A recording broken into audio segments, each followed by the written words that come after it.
Bismillahirrahmanirrahim. Assalamualaikum warahmatullahi wabarakatuh. Waalaikumsalam warahmatullahi wabarakatuh. Alhamdulillahirabbil alamin wa bihi nasta'in wa ala umri dunya waddin.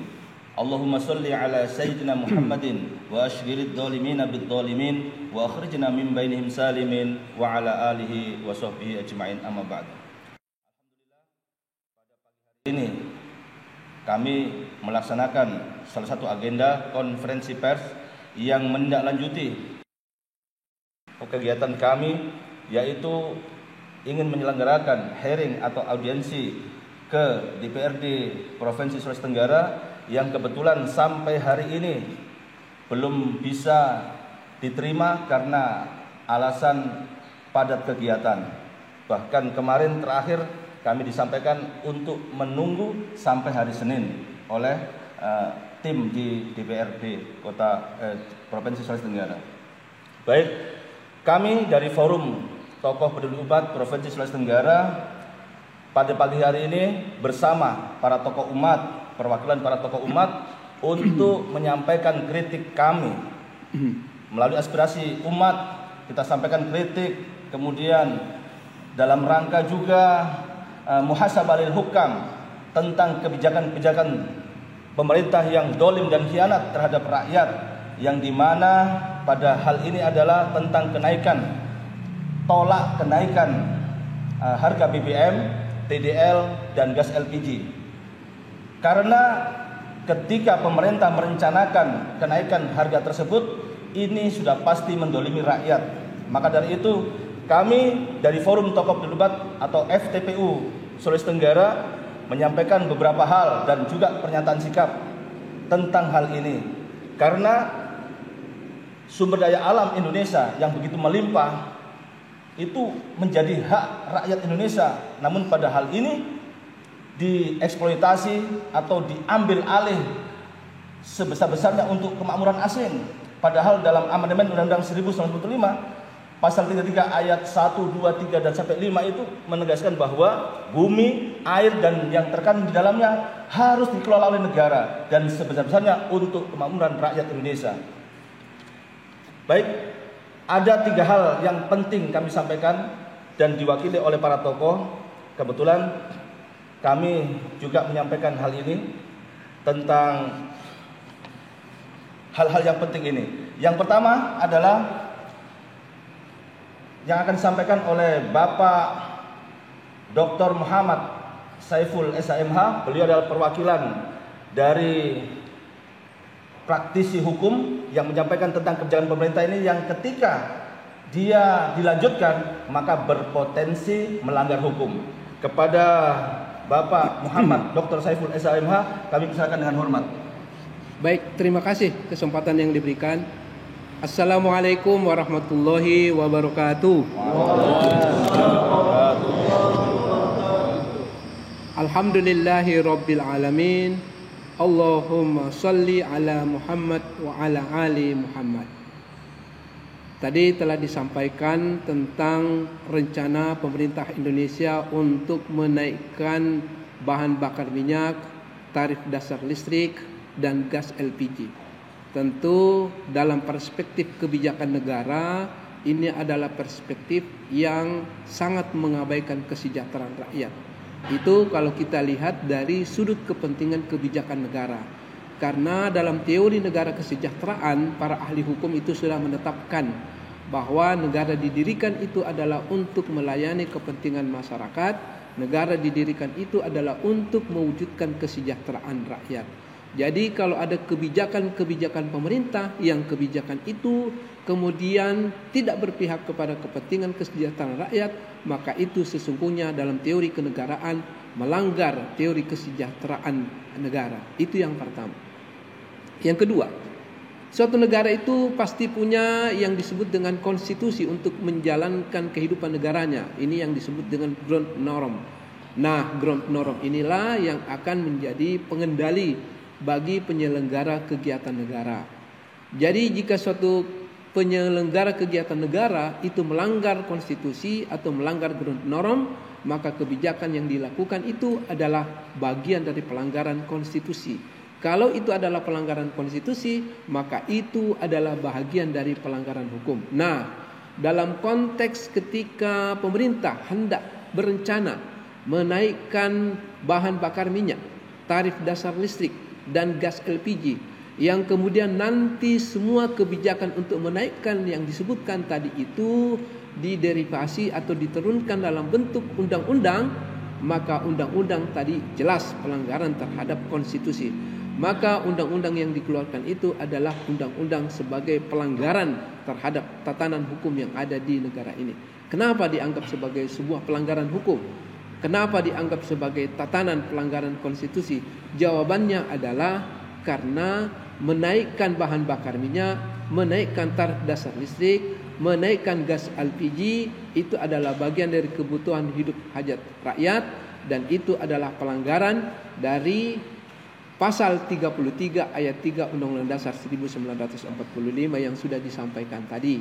Di dalam pasal 33 ayat 3 Undang-Undang Dasar 1945 itu disebutkan bahwa bumi, air, dan segala kekayaan yang terkandung di dalamnya dikuasai oleh negara dan digunakan sebesar-besarnya untuk kesejahteraan rakyat.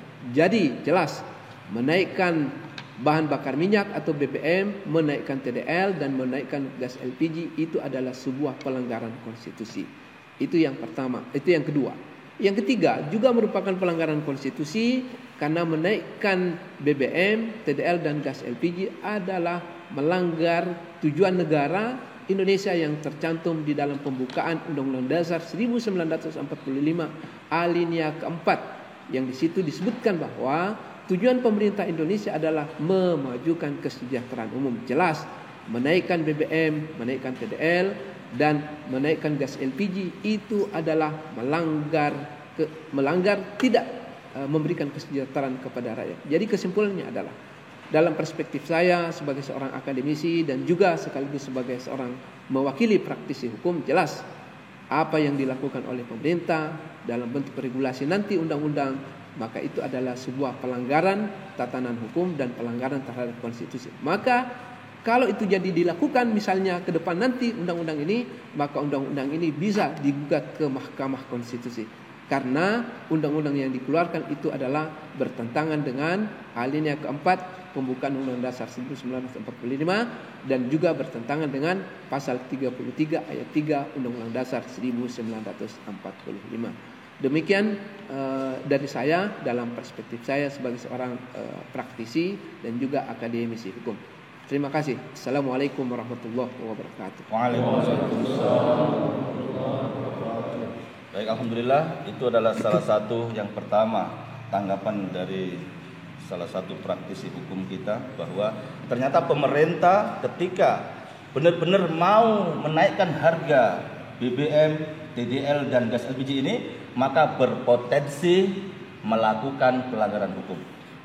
Baik pemirsa di seluruh tanah air dan juga mudah-mudahan pemerintah melihat video ini. Yang kedua adalah salah satu perwakilan dari tokoh umat.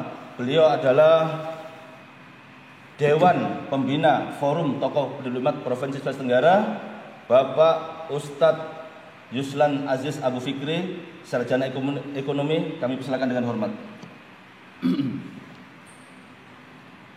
Ya.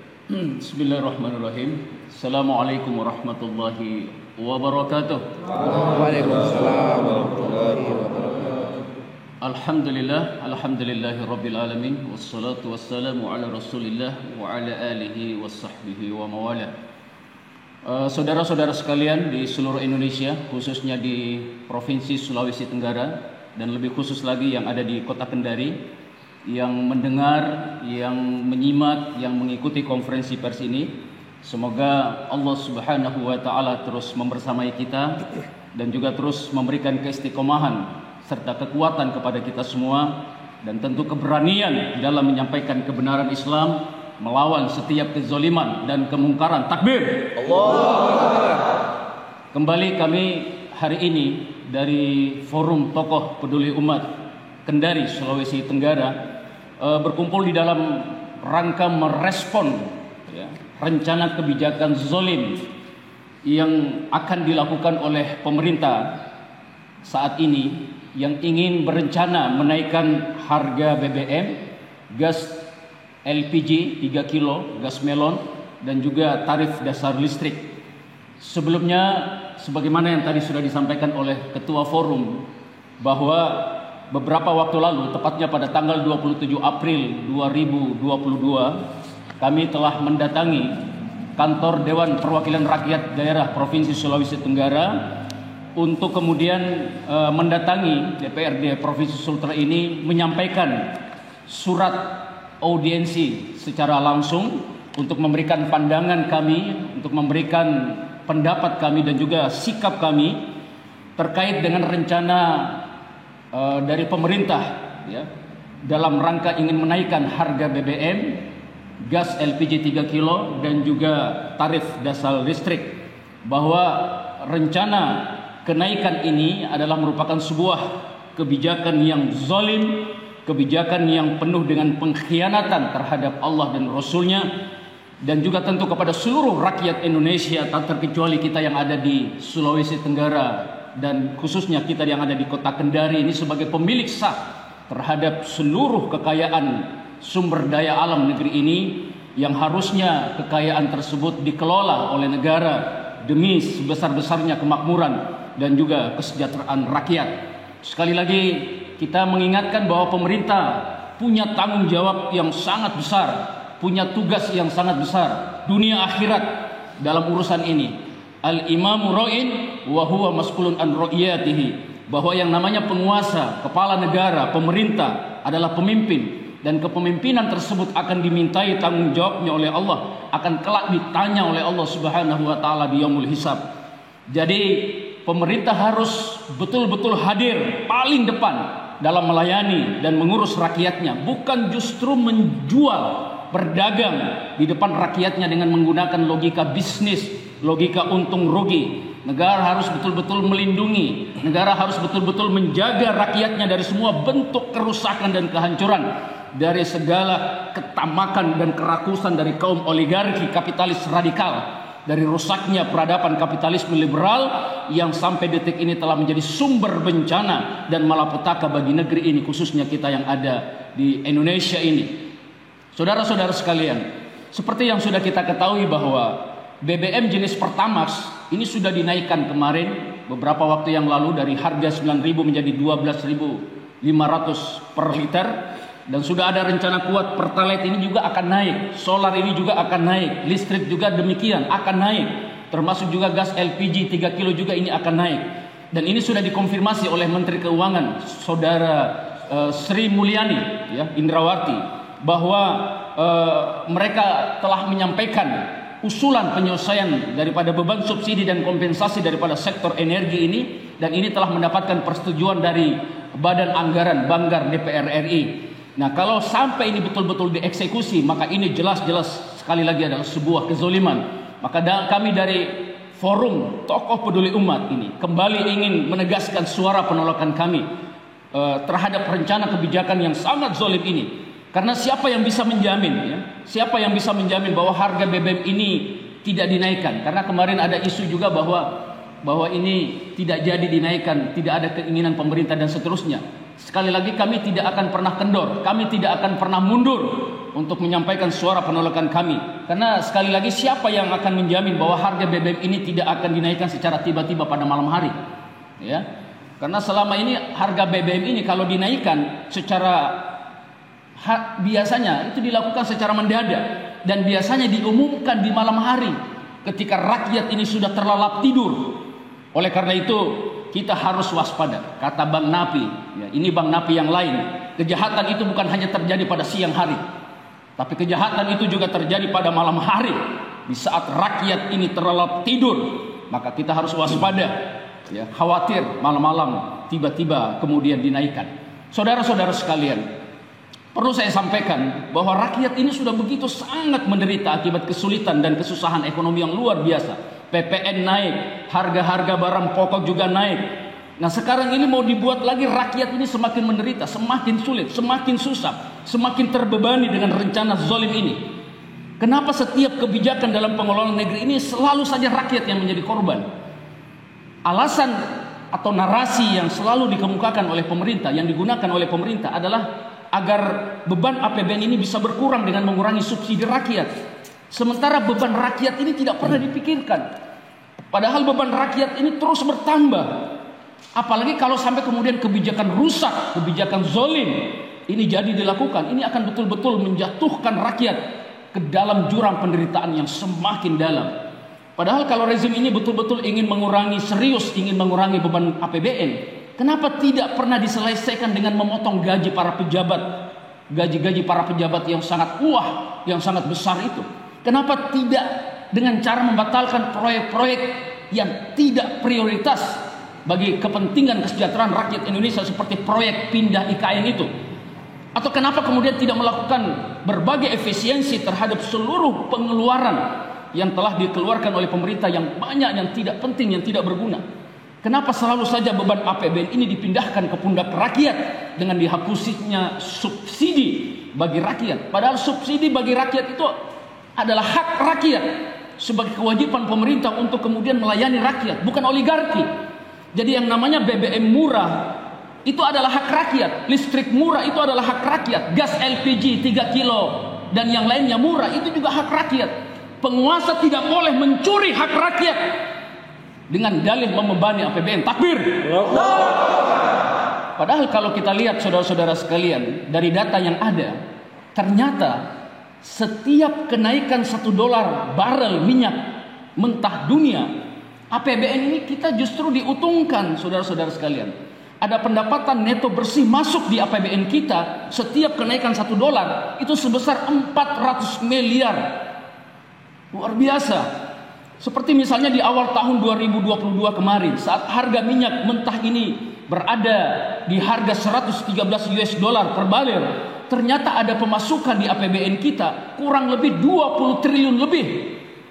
Jadi ini jelas alasan-alasan, narasi-narasi kebijakan bahwa kebijakan kenaikan BBM karena membebani APBN, ini justru yang terjadi sebaliknya. Maka ini jelas ada unsur kebohongan publik yang terus diulang-ulang.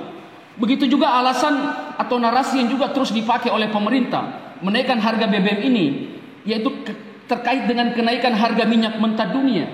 Yang aneh, saudara-saudara sekalian, yang aneh, yang harus kita pertanyakan, kenapa di saat harga minyak dunia ini turun, misalnya harga BBM atau harga minyak dunia ini turun, kenapa harga BBM justru tidak turun? Ini yang aneh, ini yang kita harus pertanyakan. Seperti yang pernah terjadi di saat awal pandemi tahun 2020 kemarin, ya, di mana pada waktu itu harga minyak mentah dunia turun drastis di titik yang paling sangat rendah, yaitu sebesar $20 per barel. Bahkan harga ini lebih rendah dari asumsi APBN yang disusun pada tahun 2021, yaitu sebesar $60 per barel. Ini juga saya kira menjadi jelas hanya menjadi alasan saja yang dibuat-buat untuk mencari pembenaran atas rencana kebijakan yang sangat zalim ini. Sedikit saya sampaikan saudara-saudara sekalian terkait dengan hal ini, bahwa dari 100% produksi BBM di negeri kita ini, Pertamina sebagai BUMN kita mensuplai kurang lebih 56%, dan selebihnya kurang lebih 44% disuplai oleh swasta yang sebagian besar itu adalah asing. Dan ternyata harga Pertamina dan harga dari kontrak kerja swasta ini itu dihitung dengan harga minyak internasional. Padahal kalau kita lihat harga produksi realnya itu hanya $19,71 per barel. Lalu kemudian dijual dengan harga minyak internasional sebesar $113 per barel. Ini jelas tidak benar, saudara-saudara sekalian. Ini yang membuat menjadi persoalan, menjadi rumit, menjadi kacau dalam pengelolaan energi kita. Bagaimana mungkin minyak yang dihasilkan dari tanah kita, dari laut kita, dari bumi kita dijual dengan menggunakan harga minyak internasional? Inilah saudara-saudara sekalian yang disebut bahwa telah terjadi proyek liberalisasi di sektor hulu, di mana 44% lebih suplai produksi BBM kita dikuasai oleh asing, ditambah lagi di sektor hilir di mana harga BBM dihargai dengan harga minyak internasional. Disinilah kacaunya, disinilah rusaknya daripada pengelolaan negeri kita, saudara-saudara sekalian. Justru ini yang terjadi, sehingga kemudian proyek liberalisasi migas ini, baik di sektor hulu maupun di sektor hilir, ini nyata terjadi di hadapan kita. Maka pada kesempatan ini kami menyerukan stop. Sekali lagi, hentikan liberalisasi migas dan kembalikan seluruh kekayaan sumber daya alam negeri ini kepada rakyat Indonesia. Baik itu minyak, gas, nikel, batu bara, emas, tembaga dan lain-lain, semuanya harus diambil dan dikembalikan kepada rakyat. Semua yang masuk dalam kategori kepemilikan umum itu harus dikelola oleh negara, bukan dikelola oleh kapitalis oligarki yang rakus dan tamak itu. Dan negara dalam mengelola itu betul-betul diserahkan sepenuhnya buat kesejahteraan rakyat, bukan kesejahteraan oligarki. Saudara-saudara sekalian, inilah pandangan Islam. Dan di dalam Islam, migas, minyak dan gas dan seluruh sumber energi lainnya itu adalah merupakan milik umum secara keseluruhan. Pemerintah harus berani melakukan ini. Jangan mau pemerintah, jangan mau penguasa di negeri ini, kalau betul-betul disebut sebagai penguasa, menjadi kaki tangan, menjadi antek-antek dari para kapitalis oligarki ini. Takbir! Saudara-saudara sekalian, perlu saya tambahkan lagi bahwa ternyata kenapa harga minyak dunia internasional ini terus juga berfluktuasi, karena ternyata saudara-saudara, ternyata minyak dunia ini dijual di pasar komoditas berjangka. Ini akarnya ini masalahnya. Dan pasar komoditas berjangka ini jelas adalah pasar non real, pasar yang penuh dengan spekulasi, pasar yang penuh dengan perjudian. Apalagi standar mata uang yang dipakai adalah standar mata uang dolar, fiat money, uang kertas yang tidak memiliki nilai intrinsik yang berbasis kepada emas. Jadi sangat rentan sekali dengan krisis, sangat rentan sekali yang namanya inflasi, sangat tidak stabil. Jadi sejak tahun 1970-an, sejak dolar ini tidak berbasis emas, tren harga minyak dunia ini terus berfluktuasi, terus mengalami kenaikan. Maka kami juga ingin menyerukan pada kesempatan yang luar biasa ini bahwa stop dan hentikan terlibat dalam pasar-pasar haram, pasar-pasar non real seperti yang terjadi saat ini. Kembalikan pada pasar-pasar yang real saja, dan juga stop menggunakan fiat money, stop menggunakan uang kertas, dan kembalikan pada mata uang yang berbasis pada emas dan perak yang dalam Islam dikenal dengan istilah dinar, dirham. Saudara-saudara sekalian, pemerintah ini harus betul-betul bisa menghentikan semua problem, semua masalah dalam pengelolaan negeri ini. Dan jika negara ini mau mengambil Islam, maka ini akan terhentikan semuanya, akan terhentikan semua. Asal negara ini mau mengambil sistem, mau mengambil ideologi Islam yang sempurna dan rahmatan lil alamin ini sebagai basis dalam pengelolaan energi kita. Karena hanya dengan penerapan syariat Islam yang kafah inilah, maka negara ini akan betul-betul keluar dari segala bentuk penjajahan kapitalis oligarki, keluar dari segala bentuk neoliberalisme, neoimperialisme. Sekaligus ini akan menjadikan, dengan penerapan syariat Islam yang kafah ini, akan menjadikan kehidupan seluruh rakyat Indonesia sejahtera, penuh kemuliaan, penuh kesejahteraan, penuh keberkahan, dan negaranya pun akan menjadi negara yang berdaulat, negara yang kuat, negara yang punya wibawa, negara yang punya martabat, negara yang baldah thayyibah wa rabbun ghafur. Takbir! Saudara-saudara sekalian, terakhir saya ingin menyampaikan dalam seruan pada kesempatan ini bahwa seruan solusi untuk kembali kepada penerapan syariat Islam secara kafah ini adalah semata-mata didorong oleh kepedulian kami yang sangat nyata, didorong oleh kecintaan kami yang sangat besar dari kami forum tokoh peduli umat yang ada di Kendari di Sulawesi Tenggara ini terhadap negeri ini. Maka oleh karena itu kita berharap dan berdoa semoga Allah Subhanahu wa taala memberikan pertolongan kepada kita, kepada negara ini, dan kepada umat Islam di seluruh dunia, khususnya kita yang ada di Indonesia ini, di Sulawesi Tenggara, di kota Kendari yang sangat kita cintai ini. Semoga Allah Subhanahu wa taala meridhoi apa yang kita lakukan pada kesempatan ini, menjadikan ikhtiar perjuangan ini menjadi amal soleh yang diterima oleh Allah Subhanahu wa taala. Semoga Allah terus menguatkan langkah perjuangan kita, mengistiqomahkan kita semua dalam berjuang, dalam berdakwah, menyampaikan kebenaran Islam, menyampaikan kebenaran dakwah Islam, dan melawan setiap kezaliman dan kemungkaran. Takbir!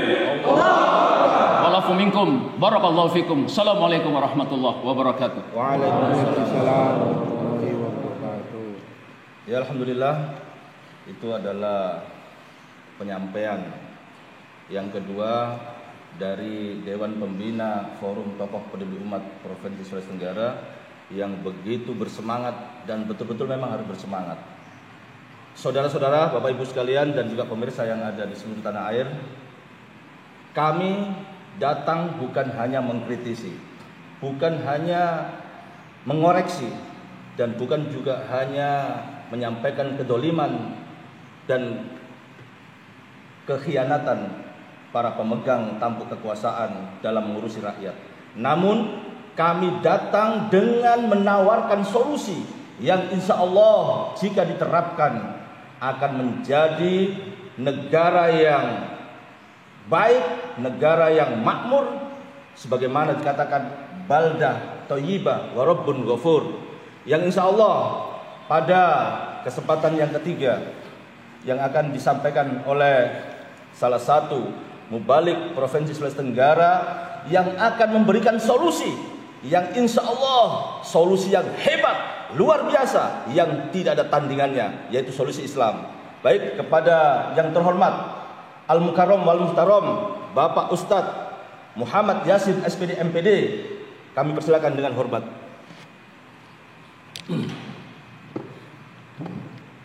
Assalamualaikum warahmatullahi wabarakatuh. Waalaikumsalam warahmatullahi wabarakatuh. Alhamdulillahi rabbil alamin, wassalatu wassalamu ala asyrafil anbiya'i wal mursalin Sayyidina Muhammadin wa ala alihi wa sahbihi wa mawala.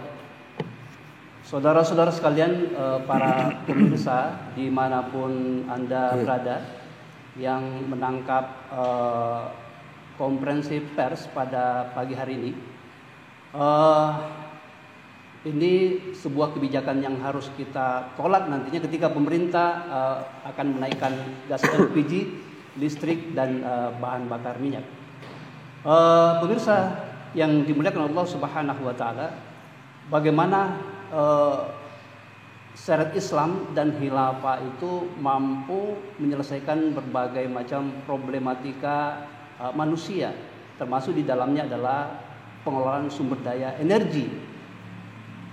Kita flashback ke belakang dulu tentang sejarah, agar kita tidak melupakan sejarah bahwa selama 13 abad yang silam, 1300 tahun yang lalu, penerapan syariat Islam dalam bingkai khilafah itu betul-betul terjadi di tengah-tengah kaum muslimin. Sejak Rasulullah SAW, kemudian dilanjutkan dengan para khulafaur rasyidin, dilanjutkan lagi dari Bani Umayyah, Bani Abbasiyah, dan terakhir di Bani Turki Utsmaniyah tahun 1924. Kita bisa melihat salah satu sosok pemimpin yang mengelola negara termasuk daripada sumber daya energi ini berhasil mengangkat harkat dan martabat rakyatnya ke tingkat kesejahteraan yang sangat tinggi, saudara-saudara yang dimuliakan Allah Subhanahu wa taala. Siapa itu? Khalifah Umar bin Abdul Aziz. Khalifah Umar bin Abdul Aziz ini pada masa kehilafahan Bani Umayyah betul-betul mampu mensejahterakan rakyat. Sehingga suatu ketika beliau mengutus petugas zakat untuk membagi-bagikan sedekah, zakat, harta, tapi tidak ada satupun rakyat menerimanya. Mengapa? Karena seluruh rakyat sudah menjadi sejahtera. Ini sangat luar biasa. Takbir. Allah. Saudara-saudara sekalian, mengapa sekarang ini negeri kita begitu mengalami kerusakan yang sangat destruktif di seluruh lini kehidupan, di bidang pendidikan, di bidang hukum, pidana atau perdata, di bidang sosial, dan lebih khusus di bidang ekonomi, terutama berkaitan dengan pengelolaan sumber daya energi. Mengapa, pemirsa yang budiman? Karena tata kelola sistem pemerintahan kita ini tidak lagi dibangun berdasarkan syariah, tetapi lebih dibangun atas ideologi yang kita kenal, yang sekarang ini lagi mengemuka di seantero ini adalah kapitalisme, sekularisme, dan liberalisme. Maka wajar kemudian kalau energi yang merupakan hajat hidup orang banyak ini diswastanisasi, diberikan kepada swasta.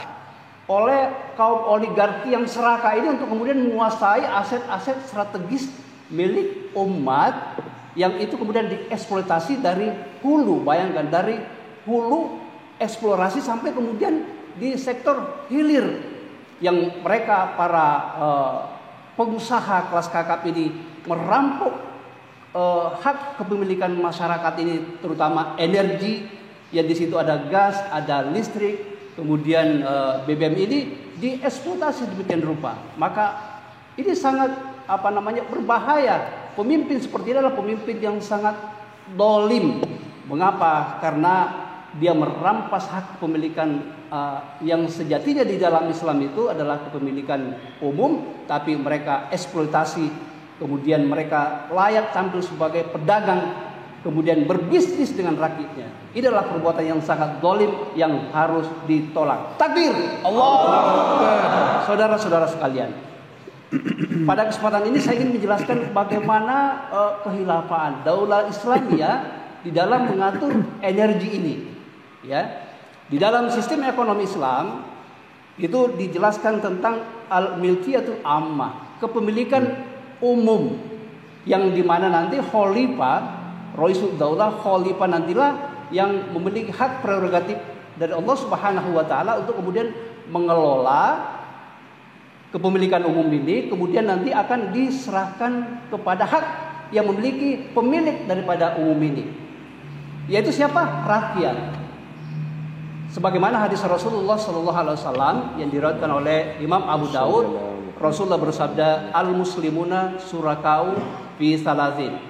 Alma wal kala wan nar." Nah, itu hadisnya. Bahwa kaum muslimin itu berserikat di dalam mengelola tiga cabang-cabang produksi yang menguasai hajat hidup orang banyak. Ya. Apa itu? Yang pertama adalah alma. Alma di situ adalah air. Air itu bisa danau, bisa sungai, bisa cekdam, bisa laut. Nah, itu. Kemudian wal kala. Wal kala itu adalah hutan. Jadi hutan itu tidak bisa dieksploitasi sedemikian rupa. Kemudian dialihfungsikan menanam kelapa sawit untuk lagi dieksploitasi. Yang terakhir adalah wanarun. An-nar itu adalah api. Api itu adalah dikiaskan dengan energi. Di situ sudah masuk gas, kemudian listrik, dan kemudian bahan bakar minyak. Nah, ketika nanti khilafah ada, maka seorang khalifah inilah yang kemudian bertugas untuk mengelola, karena memang hak yang Allah amanahkan dititahkan kepada pemimpin adalah dia mengelola ketiga hal tadi ini, ya, untuk kemudian diserahkan kepada pemiliknya. Siapa itu pemiliknya? Adalah masyarakat, karena dia adalah hak asasiya, kebutuhan dasar bagi manusia yang ketika yang tadi ini, yang tiga ini, ya, terutama energi ini dikuasai oleh segelintir orang, ya, maka itu akan menimbulkan clash, akan menimbulkan daripada masalah, akan terjadi kekacauan yang sangat luar biasa. Mengapa? Karena kebutuhan ini adalah kebutuhan daripada masyarakat.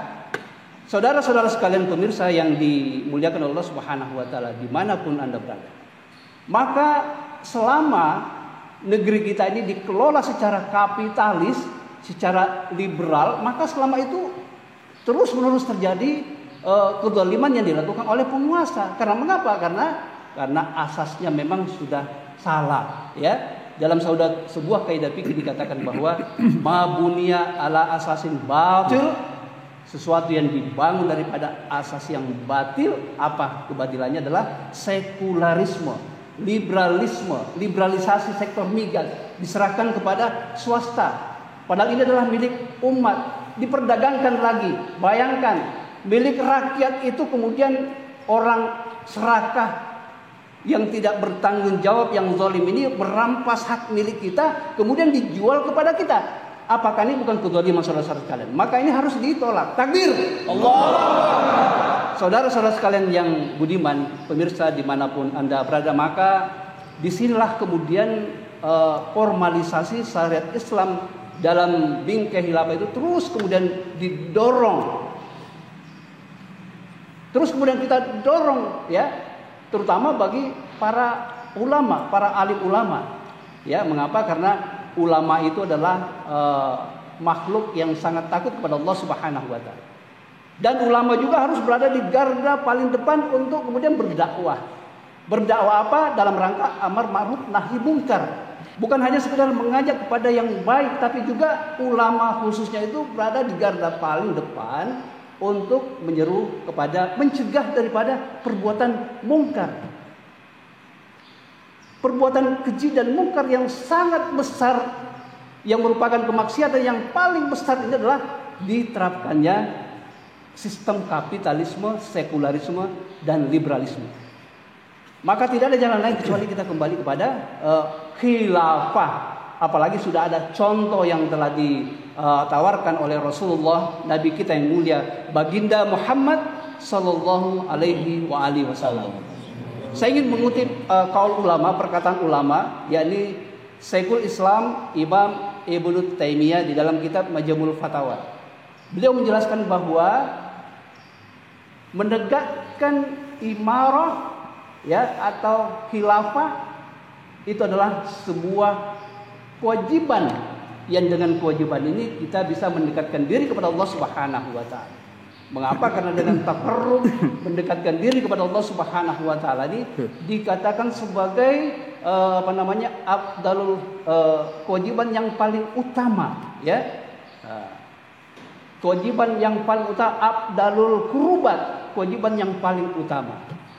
Silakan kita menjalankan kewajiban jalan, tapi kewajiban yang paling utama yakni khilafah. Yang substansi khilafah itu adalah, pertama adalah ukhuwah, membangun persatuan dan kesatuan umat Islam seluruh dunia.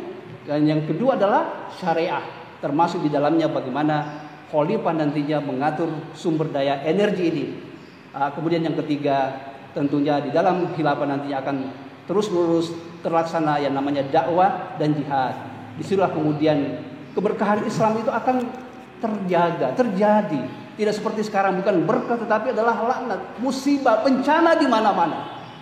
Maka mari, khususnya para alim ulama, saya mengajak untuk kita bahu-membahu, rapatkan barisan, menjadi pionir perjuangan ini di depan umat, menjadi contoh teladan yang terbaik untuk kita berdakwah. Karena hanya dengan Islam dalam naungan khilafah, maka kemudian keberkahan itu kita akan bisa dapatkan. Bukankah sang Khalik kita Allah Subhanahu wa taala telah menegaskan di dalam surat Al-A'raf ayat 96, Allah berfirman, a'udzubillahi minasyaitonirrajim, walau anna ahlal qura amanu wattaqau, jika sekiranya suatu penduduk negeri itu beriman dan bertakwa, takwa menjalankan seluruh syariat dalam formalisasi khilafah, wattaqau lafatahna alaihim barakatim minas samai wal ardh, maka akan Allah turunkan barokah dari langit dan dari bumi.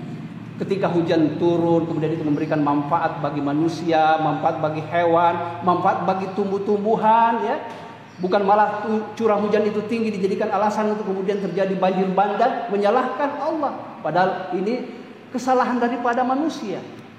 Walakin kazzabu fa'akhadnahum bima kanu yaksibun. Tetapi di akhir ayat itu Allah tegaskan, akan tetapi mereka kaum serakah daripada kaum kapitalis, kaum munafikin, kaum dolim, kaum fasik itu merusak daripada hudud Allah Subhanahu wa taala, maka Allah timpakan mereka azab disebabkan karena apa yang mereka dustakan. Mereka dustakan syariat Islam. Bukan hanya mereka dustakan, mereka memberikan persekusi kepada pengembannya. Maka ini akan mengundang murka Allah Subhanahu wa taala.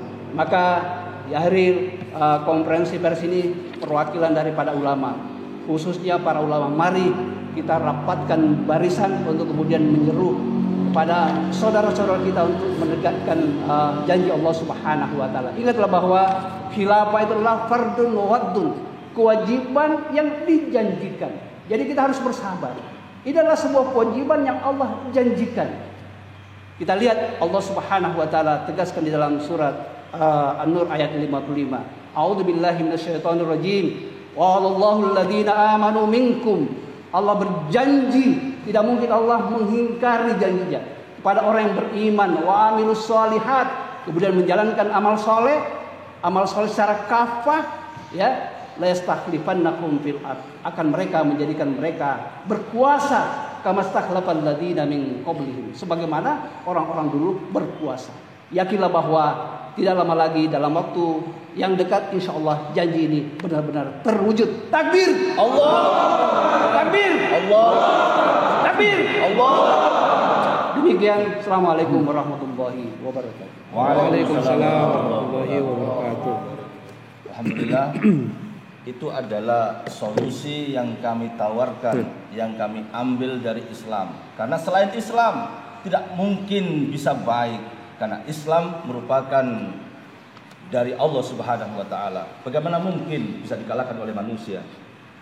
Kawan-kawan, sahabat, Bapak Ibu, pemirsa yang ada di seluruh tanah air, kami menyampaikan suatu hal bahwasanya sudah sebulan, tanggal 27 April 2020 dan sampai hari ini 27 Mei 2020, kami masih menunggu 2022 menunggu untuk diterimanya audiensi kami kepada Dewan kami, Dewan Perwakilan Rakyat Daerah Provinsi Sulawesi Tenggara, untuk menyampaikan menolak rencana kenaikan BBM, TDL, dan gas LPG 3 kilo. Bapak Ibu dan saudara-saudara sekalian, pemirsa yang di rumah yang kami hormati, untuk yang terakhir kalinya bahwasanya kami akan menyampaikan pernyataan sikap kami. Bahwasanya kenapa? Karena jika pemerintah terus berambisi untuk melaksanakan kenaikan BBM, TDL, dan LPG dan lain sebagainya, satu, berpotensi melanggar hukum. Kenapa? Yang kedua, karena semua kebijakan tersebut kebijakan yang sangat liberalistik, kapitalistik, dan sekularistik, yang itu mengkhianati dan mendolimi rakyat. Sehingga solusi yang paling hebat, solusi yang paling baik adalah solusi mengambil Islam, yaitu menegakkan kembali syariat Islam di dalam bingkai institusi khilafah Islamiyah ala minhajin nubuwah, yang insya Allah akan memberikan rahmat bagi seluruh alam. Bukan hanya orang Islam, tapi seluruh manusia yang ada di muka bumi ini dan seluruh makhluk yang ada di bumi ini. Baik, yang terakhir kami akan menyampaikan pernyataan sikap kami tentang menolak rencana kenaikan 3 hal tersebut. Kepada perwakilan tokoh yang kami hormati, kami minta sekiranya untuk berdiri dalam menyampaikan pernyataan sikap.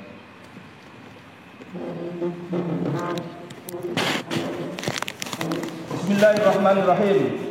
Pernyataan sikap bersama Forum Tokoh Peduli Umat Sulawesi Tenggara tentang penegasan sikap penolakan rencana kenaikan BBM, Petralet, solar, gas LPG 3 kilo, dan tarif dasar listrik. Sebagaimana disampaikan dalam respon kenaikan harga komoditas, pemerintah melalui Menteri Keuangan Sri Mulyani Indrawati telah menyampaikan usulan penyesuaian beban subsidi dan kompensasi sektor energi dan telah mendapatkan persetujuan dari Badan Anggaran Banggar DPR RI.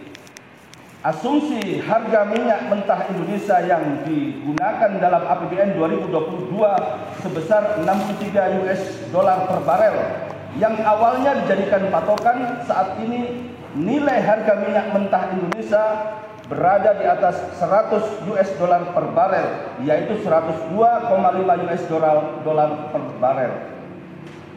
Meningkatnya harga minyak dan tidak adanya kebijakan penyesuaian harga menyebabkan beban subsidi dan kompensasi meningkat signifikan. Kenaikan tarif dasar listrik menjadi konsekuensi logis merespon kondisi tersebut.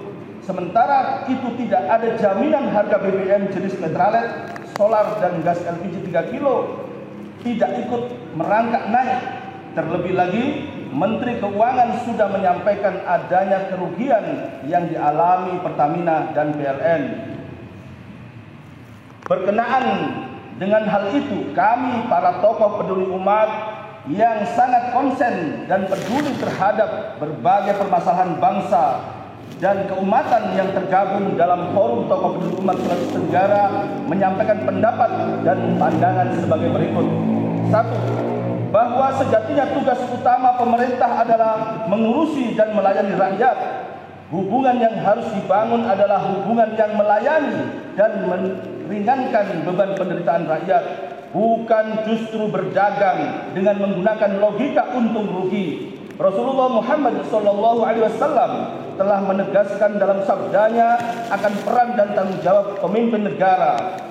Imam atau khalifah adalah ra'in, pengurus pelayan rakyat, dan ia bertanggung jawab untuk mengurusi rakyatnya. Hadis riwayat Bukhari.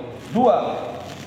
Bahwa sesungguhnya tugas utama lainnya yang wajib diemban oleh pemerintah adalah memberikan perlindungan kepada rakyatnya, menjadi junnah, menjadi perisai bagi rakyatnya di tengah gempuran ideologi kapitalisme liberal dan ketamakan kapitalis oligarki yang merampas kekayaan rakyat dan negara. Pemerintah harus menjadi pelindung bagi rakyat dengan mengeluarkan kebijakan-kebijakan politik untuk memproteksi rakyatnya dari segala hal yang mengancam dan merusak, serta untuk menyelamatkan nasib rakyat. Kemudian 3, bahwa sejatinya rencana pemerintah yang akan menaikkan harga BBM jenis Petralet dan solar, harga gas LPG 3 kilo, dan menaikkan tarif dasar listrik adalah konfirmasi kebijakan yang sangat liberal, hanya melayani kepentingan oligarki dan kehendak kapitalis global dengan mengabaikan hak dan kepentingan rakyat. Kebijakan seperti ini jelas kebijakan yang dolim, yang pasti akan menyengsarakan rakyat, di mana hasil pengurangan subsidi untuk mengurangi tekanan APBN tidaklah sebanding dengan penderitaan yang dialami oleh rakyat, apalagi di tengah beban kehidupan rakyat yang sudah sulit akibat harga-harga kebutuhan pokok yang terus merangkak naik dan dampak dari pandemi yang belum sepenuhnya pulih. Ingatlah, penguasa zalim pasti akan mendapatkan azab pedih di akhirat kelak. Rasulullah Muhammad SAW secara khusus mendoakan mereka dalam sabdanya, "Ya Allah, barang siapa yang mengatur suatu urusan umatku, walau dia menyusahkan mereka, maka susahkanlah urusan penguasa itu. Barang siapa yang mengatur urusan umatku tapi mempersulit mereka, maka persulitlah ya Allah urusan penguasa itu." Hadis riwayat Ahmad dan Muslim. 4. Bahwa sesungguhnya rencana pemerintah yang akan menaikkan harga BBM jenis Petralet dan solar, harga gas LPG 3 kilo, dan menaikkan tarif dasar listrik adalah juga kebijakan khianat. Kebijakan ini sesungguhnya tidak lain adalah untuk mensukseskan dan menyempurnakan proyek liberalisasi migas, khususnya di sektor hilir, yakni di sektor niaga dan distribusi. Setelah sebelumnya telah dilakukan liberalisasi di sektor hulu, yaitu di sektor eksplorasi dan eksploitasi. Liberalisasi migas adalah penguasaan yang lebih besar kepada pihak swasta atau asing dan pengurangan peran negara. Kebijakan fasad seperti ini jelas akan sangat merugikan dan menyengsarakan rakyat, yaitu notabene adalah pemilik sumber daya alam itu sendiri.